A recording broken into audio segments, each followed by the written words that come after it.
I should have done this a long time ago. I'm finally unhauling all the books that I needed to get rid of like a year ago, but I'm finally getting to it. I will be doing a little library tour thing, and that's how I'm gonna be getting rid of these books officially. I'm gonna like drop them around the neighborhood and, you know, give back to the community like the amazing person that I am. I'm gonna show you guys what I'm going to be blessing the readers and the fellow literary minded people in my city with. Some of these are actually kind of controversial. If you like any of these books that I'm giving away, if some of them are your faves or whatever, just go ahead and hit that unsubscribe, all right? I'm gonna be getting rid of a Kurt Vonnegut book, which breaks my heart just a little bit. I'm getting rid of Breakfast of Champions by Kurt Vonnegut. I'm just gonna say this about this book. I am so glad that this was not the first Kurt Vonnegut book that I read, because if it was, I never ever would have read him again. And, you know, my life would be such a tragedy just never getting to experience the masterpiece that is Slaughterhouse-Five.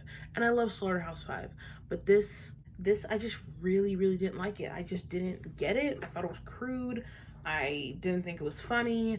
I don't get it. And I'm also kind of sad because I was collecting, you know, all the Vonnegut's and these like Delta Fiction covers or whatever, and you know, now I'm gonna have to get rid of this one, so it's not gonna be part of my cute little collection that I have going, which is a bit of a shame, but I think we'll recover. I'm getting rid of The Curious Incident of the Dog in the Nighttime by Mark Haddon.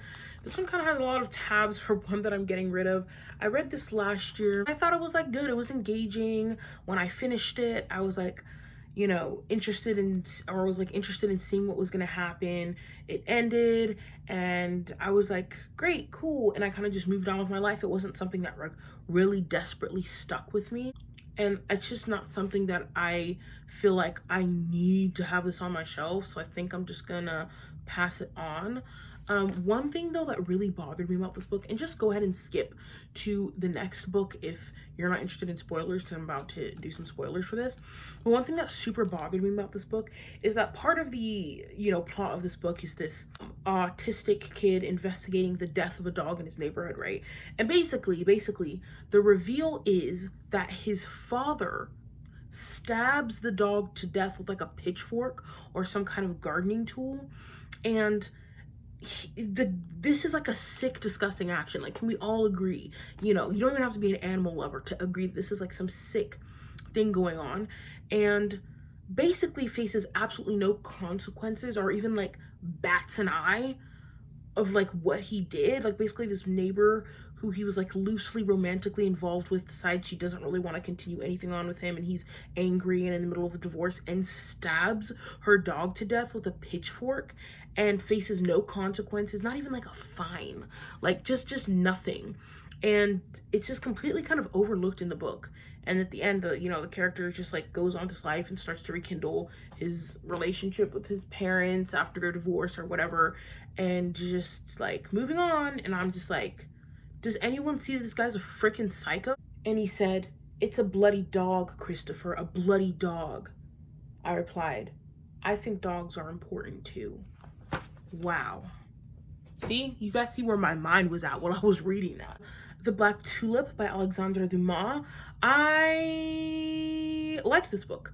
I read it last year. It involves tulip mania, which, if you guys know, is this weird moment in the 17th century where, like, for some reason the price of tulips like skyrocketed to like more than like a year's wages. I don't know, something absolutely bonkers like that. And this book is about a guy who's trying to like grow an elusive black tulip. It's also like a love story, has political intrigue. I thought it was good. I thought it was beautiful, not super memorable, but did kind of whet my appetite for more Dumas. And I can't wait to read Monte Cristo sometime in the future. I have my copy of it sitting over there, you know, looking all cute and pretty for me to go get into one day, but just hasn't happened yet. The controversy continues, guys. I'm getting rid of The Broom of the System by my guys, David Foster Wallace. I'm sure there's a lot of DFW fans out there who also watch this channel. And basically, this is his debut novel, correct me if I'm wrong. And this kind of gave him a little bit of prominency in the literary circles. I personally did not really like this book. I didn't get it. I couldn't ever like find my footing in it and like get the flow, if you guys know what I'm saying. I just feel like this collection could have been chopped up into like 10 short stories and it would have sufficed for me.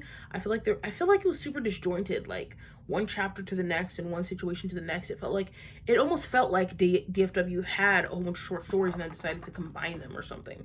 It was really hard to follow. Anyway, it's just not my cup of tea. All right, guys, I wish that I wasn't this crazy. But I'm getting rid of The Outsider, also known as The Stranger. I don't know if this copy's from like the UK or something, but I think it's more commonly known among Americans as The Stranger, by, Camus. I read this a couple years ago. I thought it was like good. There were definitely some beautiful imagery that I liked and marked up in this book. I don't know. I have a couple more Camus that I'll delve into eventually, but for me, I think I don't really agree with Camus' like nihilistic take of the world, and I don't know.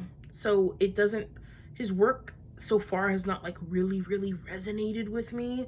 I'm depressed, but I like to keep a little bit of hope in my life, even if it's like a very slight stream of hope. Like, I like stuff that's like super depressing. I also really like getting in my feelings, and I feel like there's merit in wallowing. Like, I truly definitely believe that, but I don't know, but Camus is just not completely on my level. Like, give me something like Dostoevsky, like completely bleak, depressing, with just like a tiny bit of silver lining in there, and chef's kiss. That's more my taste. I'm getting rid of The Tesseract by Alex Garland. If you guys see any of these books in the future, just know it was because I was weak-willed and couldn't pull through, because I low-key don't even want to get rid of this one right now. I don't know. I read about 60 pages of this last year, and just once again, one of those, like, couldn't find my footing, didn't really like it. I love The Beach by Alex Garland. He's also a movie director, right? Am I going crazy? Did he do Ex Machina? I think he did. He's super talented. He also did this really cool sci-fi show that I started watching but never finished. I think Alex Garland is just really creative, and I think he's really cool. For some reason, I could not get into this one. I really love The Beach. I have 2 copies of it because I like it so much. But this one, which is, I don't even remember what it was about, to be honest. I don't know, just didn't even pull me in. So yeah, but I might keep this one. I don't know. It's so hard. I am super sentimental. I can't even really explain it, and it's been like a problem throughout my life. Have you guys ever been that person who, you like, have a friend or something, or an acquaintance, or even a coworker or something like that, and you think you're like much closer than you are? Like, that's always been me, because I'm a very sentimental person. And okay, next I'm getting rid of Leave the World Behind by Rumaan Alam. This one I read last year, and about the first third of me going through this book, I loved it. I like seriously loved it. Not only did I think it was good, like, I thought this is gonna be a great book, and I was so pumped. It has a super interesting premise. This couple gets an Airbnb, and then kind of like in the countryside, and then something that we don't know happens in the city, and the owners of the Airbnb just like randomly pop up and are like, we need somewhere to go, something's happening, we don't know exactly what, but something has gone down in the city. And it's like super steeped in like this tension and mystery. And I also think Rumaan Alam's prose is really beautiful, at least for the first third of the book. I felt like there was such a drastic and noticeable like crash in quality. I don't know why. I don't know if I'm just going crazy, but basically the characters were super flat and dislikable, and it's a very much a nothing happens book, and I love a good nothing happens book, but he couldn't pull it off with the kind of characters that he was like putting down on the table, if you know what I'm saying. So I'm just gonna have to get rid of it. Also, the dogs that I was babysitting at the time I was reading this chewed this up, which is so cute. this could have been great. I really do believe that. Next I'm getting rid of There's No Such Thing as an Easy Job by Kikuko Tsunemura. This is like surrealist Japanese fiction, which I keep trying to get into and it's not working. And I hate that it's not working out for me because I literally can't think of anything else that on paper sounds better to me. But you know, you guys know I don't like Murakami. And look, it says echoes Murakami on here. So maybe that should have been a sign that I shouldn't have read it. This book was like perfectly okay to me. I think it's kind of split into like 3 sections about this woman who, kind of like the title says, wants an easy job, and she's like super burnt out at her other job, and she is like searching for this like perfect form of labor and can't find it. I don't know, that's like some kind of social commentary, right? Anyway, I thought it kind of dragged on, and once again the main character was so just like nothing. I hate that, like unidentifiable, like very just blank space piece of cardboard. And I need a character, y'all. I need a character I can root for or hate or something. But if it's in between, it's just never memorable to me. Okay, this is one that I also might still keep. I'm just so weak-willed, guys, I'm telling you guys. This is House of Scorpion by Nancy Farmer. I've been hanging on to this for like a decade because I read this in middle school, and it's about a clone whose DNA came from like this drug lord. Man, I loved this book. I thought it was freaking amazing. I just have this in my head as like one of the best YAs that I've ever read, and I still think it might be. And I keep thinking, oh, I'm gonna go back and reread that. There was also a sequel called Lord of Opium, I believe, that I bought and then ended up, I think, unhauling because I just never got to it. It's just one of those things on my shelves where I'm always like, I'm going back to it, I'm gonna reread it, and I just never do. But I kind of don't want to give it up. I don't know. I might keep that one, y'all. I'm getting rid of a Hyperbole and a Half by Ali Broche. This is like, I'm pretty sure it's a compilation of a blog that she started and kind of got really popular, and then she made it into a book. And it's like told in comic style, and it's just kind of like about her life and her emotions, which I think is cool. But I started reading it, and the thing that's making me want to get rid of it, I don't know if it's messed up, but it's very like supposed to be humorous, and it's very millennial style humor. If you know what I'm talking about, I'm trying to find an example. Okay, yeah. For example, we have like a derpy character, and they're just like screaming the word cake, and the comic ends with, cake is the only thing that matters. You know, sorry, I feel like I'm being a hater right now. That's not really funny to me, except kind of ironically. And I feel like that is the type of humor that she's presenting in this book, which resonates with the millennial crowd, which I'm just like in Gen Z, I think. So it's not 100% like resonating with me, but I still think I might like other things and like anecdotes about her life. So I might keep it. No, I'm not gonna keep it. I'm gonna get rid of it. So yeah, that's Hyperbole and a Half. So many books, and there's so little time. At some point you have to be picky, right? I'm getting rid of Behind the Beautiful Forevers by Catherine Boo. I read this a really long time ago. This is, she won the Pulitzer Prize for this, I think, but this is a journalist who decided to go live in Mumbai for a year and then documented the people she met and what their lives were like, and it's extremely heartbreaking and extremely beautiful at the same time. I still remember the last scene of this book, like I've never forgotten it, and it reads like fiction, which I think made it easier to digest for me because I don't really read a lot of nonfiction, which I want to kind of start doing more. But I just also think it's a book that I'm not really keen on revisiting. It was really depressing in a way that I don't want to go back to, but also it was really good. I don't know. I'm trying to decide like what kind of books I want to keep. Like if I'm so sure that I'm not going to reread it, I should get rid of it, right? I don't have a whole heck of a lot of people in my personal life. Oh my God, my friend's calling me. We were supposed to hang out today, but then she canceled. Now let me guess, she wants to hang out. Just too popular. Okay, I'm gonna call her back after I finish this. She's gonna be mad at me. Should I call her back now? No, okay. I just, as I was saying, I don't have a whole heck of a lot of people in my IRL, in real life that I can like loan out books to, which is so sad. Actually, that's not completely true. I kind of have a book club in the works, guys. Like, I already have like 4 people who are like in my real life that will join it. It's just really hard with everyone's schedules. I think that's the hardest part. But maybe we should start like an online book club. Would you guys join an online book club with me? Because honestly, that would be my dream come true. Let's talk about that. I am getting rid of Other People's Comfort Keeps Me Up at Night by Morgan Parker. So sad to give this away. One, because the cover is beautiful. I was really excited to pick up a modern collection of poetry by a Black woman, and this just was not my style. It was not my style. She's not very lyrical, which for the most part I need in poetry, and I just didn't like it. There was one thread of poems in here called Miss Black America that I thought was really good and kind of made me think a little bit. Can you believe it? But other than that, just the whole collection was just not my vibe, which is so depressing because it is so beautiful and I want to keep it like in my heart of hearts. I want to, but I have to move on at some point, right? More surrealist Japanese fiction. You guys know in my first unhaul video, the only unhaul video that I've made, I got rid of the Arc Sakura by Kobo Abe.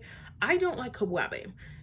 Maybe just as much as I don't like Murakami. He has a very weird thread of misogyny that runs through his works that is like very bizarre to me and seems like really hateful.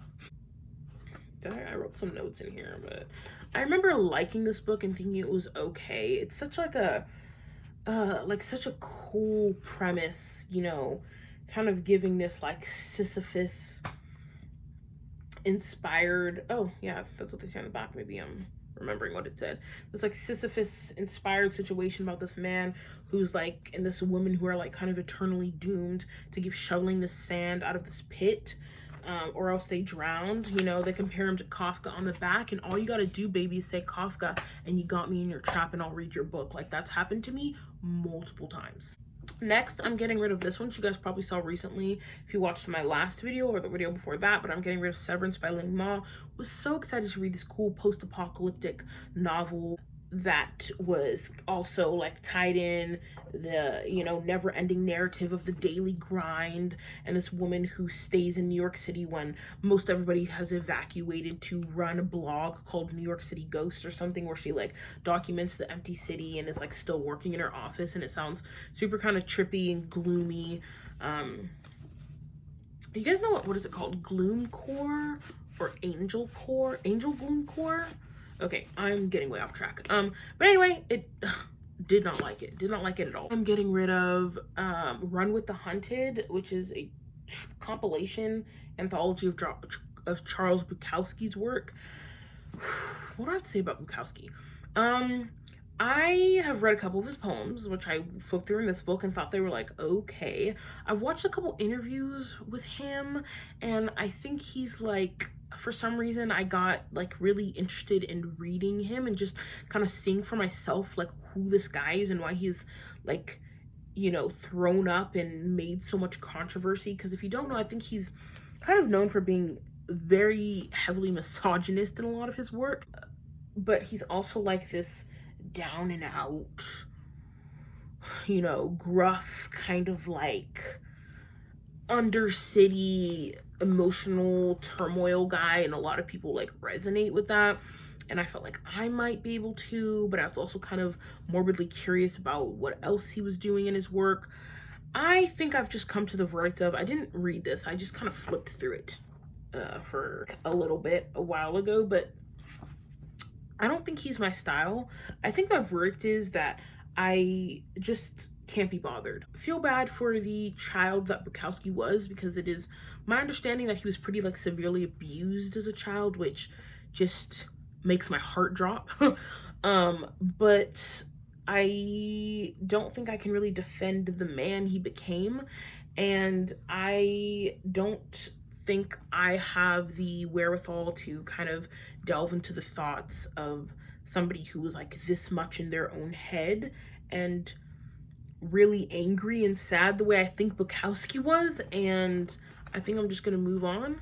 So yeah, I'm gonna need opinions from anybody. If anybody, this might be another one that I might hang on to. I'm not 100% sure, but as of this moment, I'm getting rid of The Road, the original scroll by Jack Kerouac.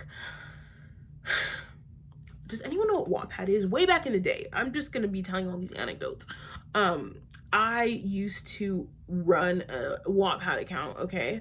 And I had a little bit of a following for this book that I was writing. And my biography, like, for the entire time that I was so loyal to that site in my, like, middle school, early teenage years, was a quote from The Road, On the Road, which I still have not read to this day. So yes, I was a poser, what can I say? But I've kind of lost interest in the whole time period and the whole story and the types of people who are going to be appearing in this story, and I kind of decided to move on. But then recently I kind of resurged that interest of, no, I do want to read The Road though.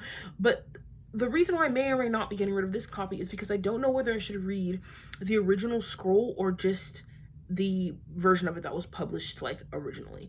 And I remember trying to research, like, people's opinions about this, whether you should read the original scroll or not, and I feel like it was, like, deathly 50-50, and half people were like, yeah, you gotta read the original scroll, and other people were like, no, don't read it. So I just don't know anymore. Somebody tell me whether I should read this or not. My friend is still calling me. At this point, I'm just gonna have to answer her. 1 second. Okay, I'm back. Is the angle different? Because, okay. Yeah, so she did want to hang out. Man, I just keep them coming, if you know what I'm saying. I got a lot, man. I really am doing a good purge right here. I think you guys should be proud of me. Okay. Man, the whole angle is, like, changed, but it's okay. I hope you guys will forgive me. I'm getting rid of the Blue Fox by this Icelandic guy who I cannot pronounce his name. It's Sojan, please don't judge me because I can't pronounce his name. Apparently he's, like, written for Bjork or something. But this is, like, about a hunter who's after this, like, elusive blue fox. Obviously I'm on the fox's side, am I right? I did not get it. Oh my god. I was so confused. I felt so stupid reading this book. It's so tiny. It's like a fable or something. I had no idea what was going on past, like, the first 20 pages, and I wish I was lying. I'm getting rid of this copy of The Return of the King by Tolkien. I have the movie cover versions, which you might think is ghetto, okay? But they have actually grown on me, so don't judge, okay? And then I also have a really cute compendium of all 3 of them, which is, like, in this really beautiful, like, cover. It has a lot of blue on it, so I just don't need that one. I don't know why I bought it. I think I was going to try to collect them, but I think it's time for me to move on. I'm getting rid of Black Man in a White Coat by Damon Tweedy MD. It's just about a black man's experiences in the medical world. Sounds interesting, but I feel like this is one of those books that will forever, ever be pushed back on my TBR in favor of things that I'm just more interested in reading. I don't know if this guy's ever going to reach the top, so I think I'm going to move on. I'm getting rid of The Invisible Man by Ralph Ellison, which I am going to read, actually, but I ended up with 2 copies of it. I think my sister gave me one or something, and I already had one, so we're just moving on. I'm getting rid of Schrodinger's Cat by Robert Anton Wilson. My old coworker, who's this, like, sci-fi fantasy guy, wrote me a list of books that I should read, which I have honestly not even read. Have I read any from that list? I think one of them was Neuromancer. And Neuromancer was a hot, beautiful mess. I think I reviewed it. I reviewed it in one of my videos past, but Neuromancer was... I wish it could have been great, but it was super confusing for me. Okay, I'm getting rid of... do I even want to? I'm so... Like, I'm literally so sentimental. I don't think you guys really know.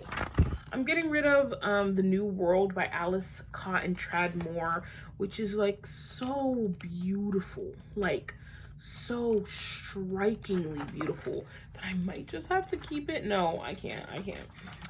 This is a graphic novel which unfortunately fell super flat for me, even though I was really excited to read this, like, cool sci-fi where the main character is a black girl.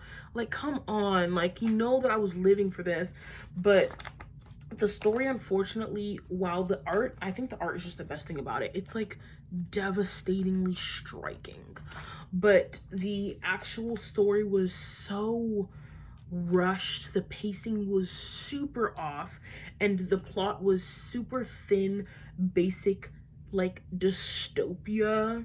And I swear to God, anyone who's read like 2 dystopian novels from the past decade can probably write this book right now on the spot without even freaking trying, because it was that bad. I'm getting rid of this copy of Rebecca by Daphne du Maurier. I just bought this one.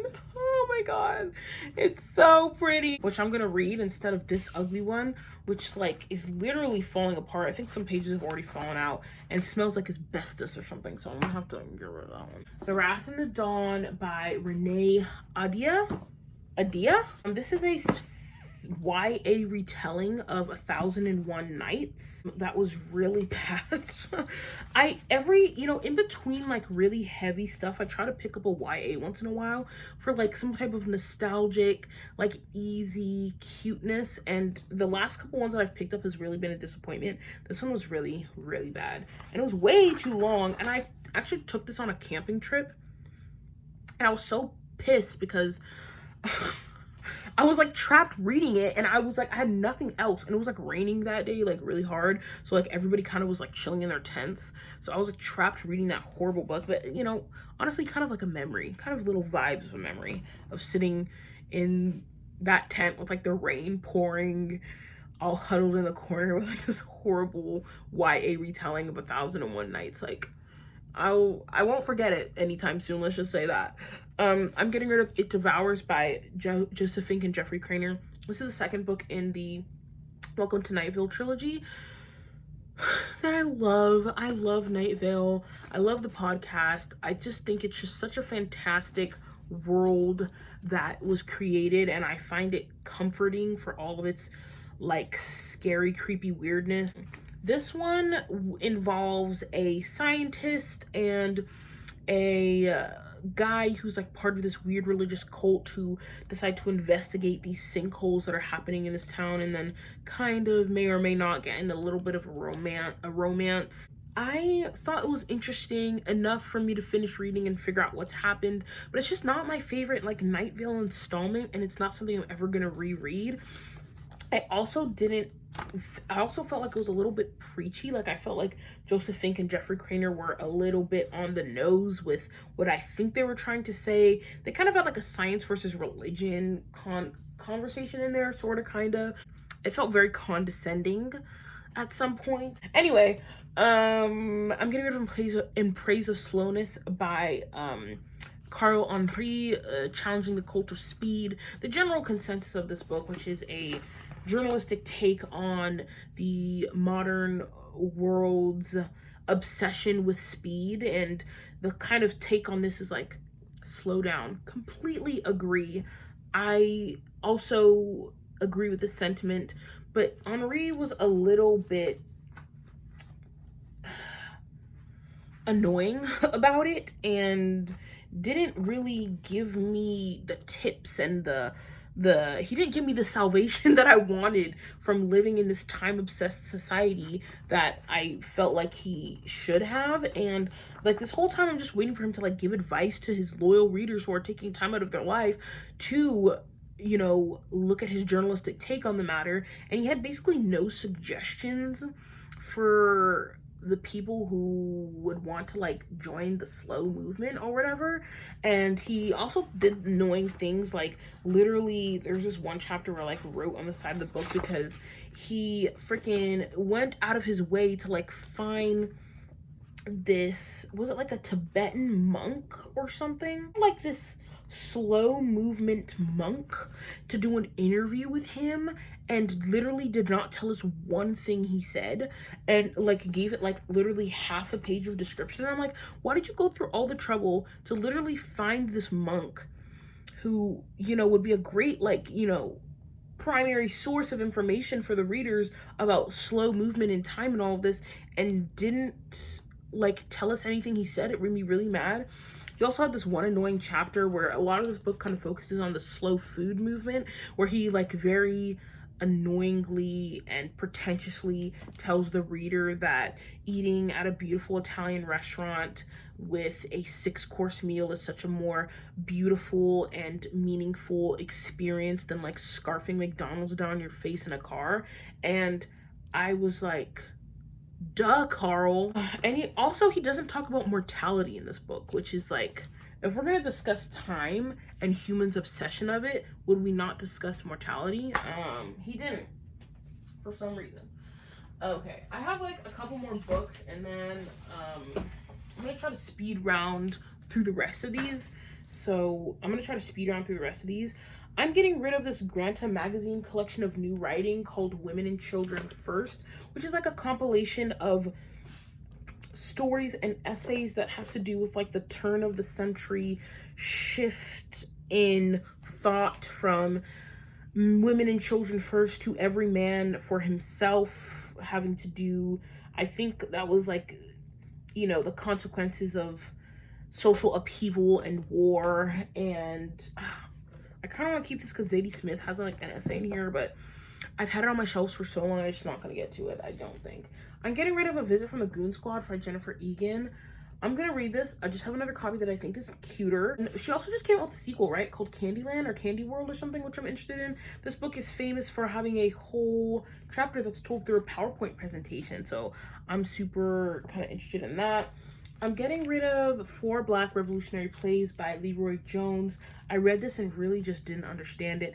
And it's kind of given like, I hope this isn't sacrilegious or anything, but it's kind of given like Hotep, and it's not an ideology that I subscribe to, so I'm moving on. I'm getting rid of the selected poems and 2 plays of William Butler Yeats. I have a whole collection of Yeats that includes like these, so I'm going to keep that one.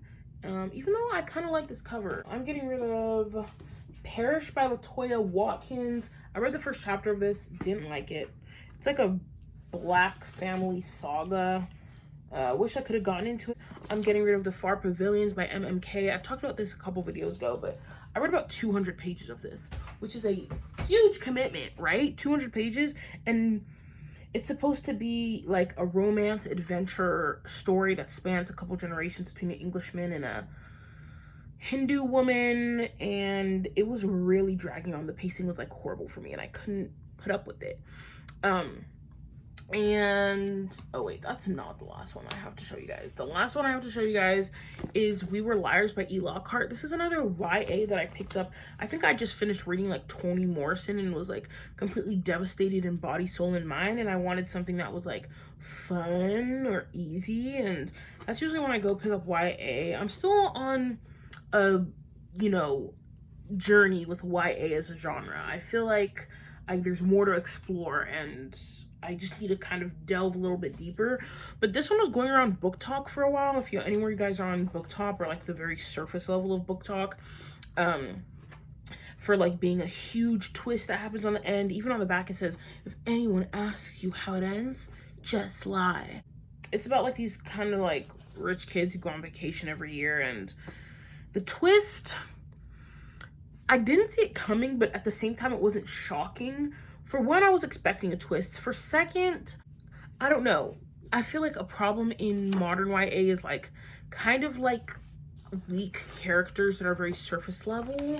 And I feel like I didn't know the characters that well, or wasn't like super invested in them. I think I literally read this in like 1 night or 2 nights or something. And it wasn't like I was like that invested in them like emotionally for me to be like on the floor crying about it. But it was interesting. I think it just served its purpose for my Toni Morrison hangover palette cleanser, and I think I can move on. Guys, that's the end of the video. I actually think I have more books here I need to get rid of, but I don't want to drag this on to high hell, so I'm gonna be getting rid of these.